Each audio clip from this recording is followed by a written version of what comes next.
Hello, പുതിയൊരു വീഡിയോയിലേക്ക് എല്ലാവർക്കും സ്വാഗതം. ഇന്ന് ഞാനൊരു സാൻഡ്വിച്ച് ഉണ്ടാക്കിയിട്ട് അതിൻ്റെ റിവ്യൂ ആണ് പറയുന്നത്. അതിൽ മെയിനായിട്ട് ഒരു 1 മിനിറ്റ് ബ്രെഡ് ഉണ്ടാക്കിയിട്ടുണ്ട്. അപ്പോൾ ഏതായാലും റെസിപ്പിയിലേക്ക് പോകാം. 2 ടേബിൾ സ്പൂൺ ഫ്ലാക്സീഡ് ഞാൻ പൊടിച്ചെടുക്കുന്നുണ്ട്. ഫ്ലാക്സീഡ് പൊടിച്ച് വെക്കുന്നതിനേക്കാൾ നല്ലത് ആവശ്യത്തിനനുസരിച്ച് പൊടിച്ചെടുക്കുന്നതാണ്. നിങ്ങളുടെ കയ്യിൽ വാങ്ങിച്ച പൊടിയാണ് ഉള്ളത് എന്നുണ്ടെങ്കിൽ 2 ടേബിൾ സ്പൂൺ എടുത്താൽ മതി കേട്ടോ.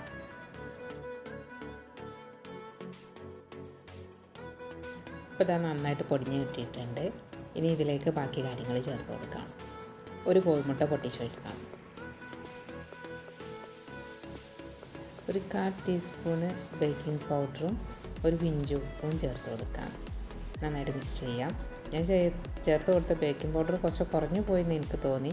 അത് ഇതിൻ്റെ ഒരു ഔട്ട്പുട്ടിൽ അതിൻ്റെ ഒരു ഗുണം കാണുന്നുണ്ട്. അപ്പോൾ ഇതാണ് ഇതിൻ്റെ ഒരു കൺസിസ്റ്റൻസി. ഇനി നമുക്ക് ബേക്ക് ചെയ്യാനുള്ളൊരു പാത്രത്തിലേക്ക് മാറ്റി കൊടുക്കാം. നിങ്ങളുടെ കയ്യിൽ ഓവൻ ഇല്ലയെന്നുണ്ടെങ്കിൽ നമ്മൾ കേക്കൊക്കെ ബേക്ക് ചെയ്യുന്നതിൽ ഉപ്പിട്ടിട്ട് ബേക്ക് ചെയ്യുമല്ലോ, അതേപോലെ ബേക്ക് ചെയ്തെടുത്താലും മതി കേട്ടോ. അപ്പോൾ ഇതിൻ്റെ ടൈം എൻ്റെ രൂപം വെച്ചിട്ട് ഒരു 10 മിനിറ്റ് എടുക്കുന്നുണ്ടാവും, കറക്റ്റായിട്ട് അറിയില്ല. അപ്പോൾ എന്തായാലും ഞാൻ ഓവനിൽ വെച്ചിട്ടൊരു 1:20 സെക്കൻഡ് വെച്ച് കൊടുക്കുന്നുണ്ട്.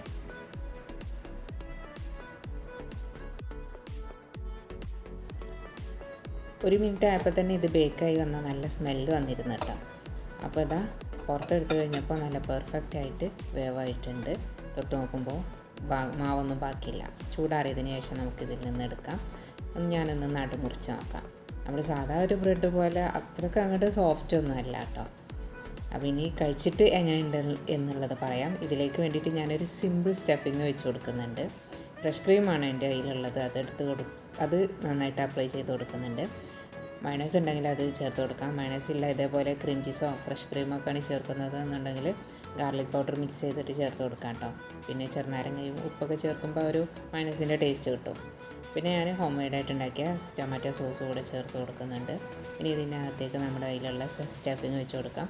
ഒരു 4 പീസ് കുക്കുമ്പറും 4 പീസ് തക്കാളിയാണ് ഞാൻ വെച്ച് കൊടുത്തത്. എന്തെങ്കിലും തൂന സാലഡോ അല്ലെങ്കിൽ വേറെ ടൈപ്പ് ഓഫ് സാലഡ് എന്തെങ്കിലും മിക്സ് ചെയ്തിട്ട് വെച്ച് കൊടുത്താലും മതി. അപ്പോൾ ഇങ്ങനെ ഇരിക്കുന്നുണ്ട്. എന്തായാലും കഴിച്ച് നോക്കട്ടെ. ഇത് കട്ട് ചെയ്യുമ്പോൾ തന്നെ അറിയാം നമ്മുടെ സാധാ ബ്രെഡ് പോലെ അത്ര സോഫ്റ്റ് ഒന്നും അല്ല.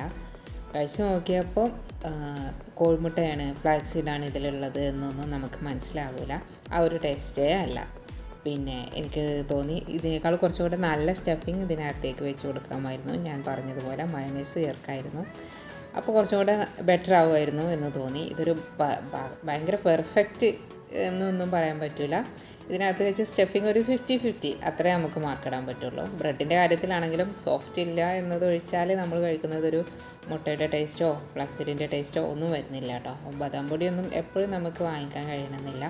എന്നാൽ ഫ്ലാക്സീഡ് കഴിക്കാൻ ഇഷ്ടപ്പെടുന്നവർക്കും അത് ഡയറ്റിൽ ഉൾപ്പെടുത്തുന്നവർക്കൊക്കെ 2 സ്പൂണ് ഫ്ലാക്സീഡ് വെച്ചിട്ട് നമുക്ക് ഇതേപോലെ ഒരു 1 മിനിറ്റ് ബ്രെഡ് ഉണ്ടാക്കി കഴിക്കാം.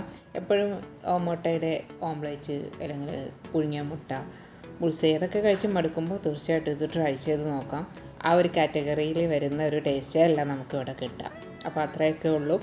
ഇതിനകത്തേക്ക് ചിക്കൻ സലാഡോ അല്ലെങ്കിൽ ബീഫോ ഒക്കെ വെച്ചിട്ട് നന്നായിട്ട് ഒരു തിക്ക് സ്റ്റഫിങ് വെച്ചിട്ട് ചെയ്യുകയാണെന്നുണ്ടെങ്കിൽ ഒന്നുകൂടെ നന്നാക്കും എന്നാണ് എൻ്റെ ഒരു അഭിപ്രായം. അപ്പോൾ പുതിയൊരു വീഡിയോയുമായിട്ട് കാണാം.